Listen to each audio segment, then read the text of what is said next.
Hi there, students. An idle mind is the devil's workshop. An idle brain is the devil's workshop. The devil finds work for idle hands. There are many ways of putting this, but this suggests that when we're not doing something meaningful, when we've got nothing to do, then our mind starts to fill with destructive thoughts.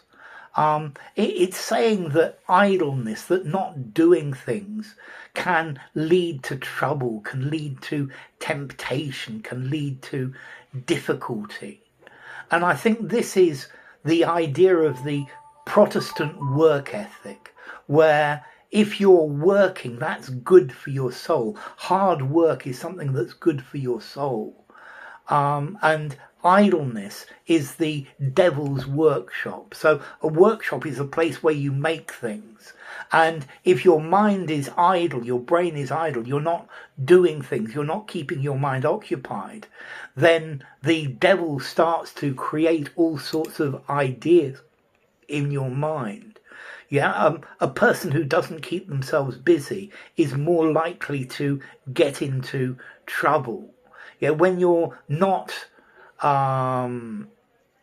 engaged in productive activities, then mischief and other undesirable behavior, negative habits is what comes from that.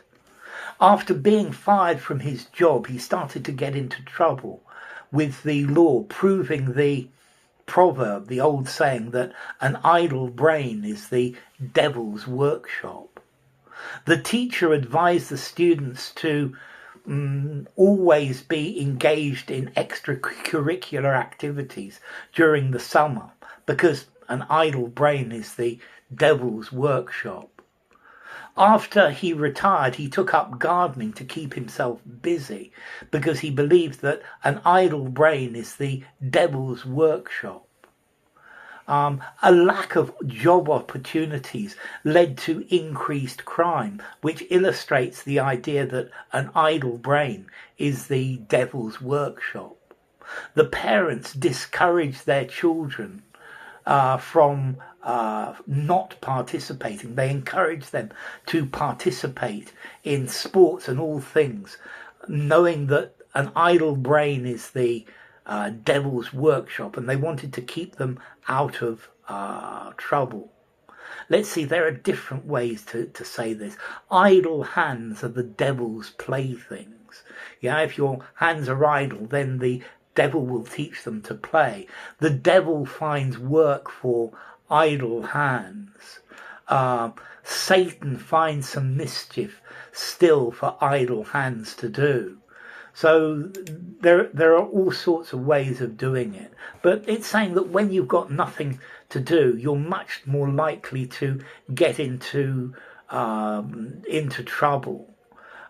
We need to figure out something constructive for Sally to do in the afternoons after school, because an idle brain is the devil's workshop, and who knows what she might get up to.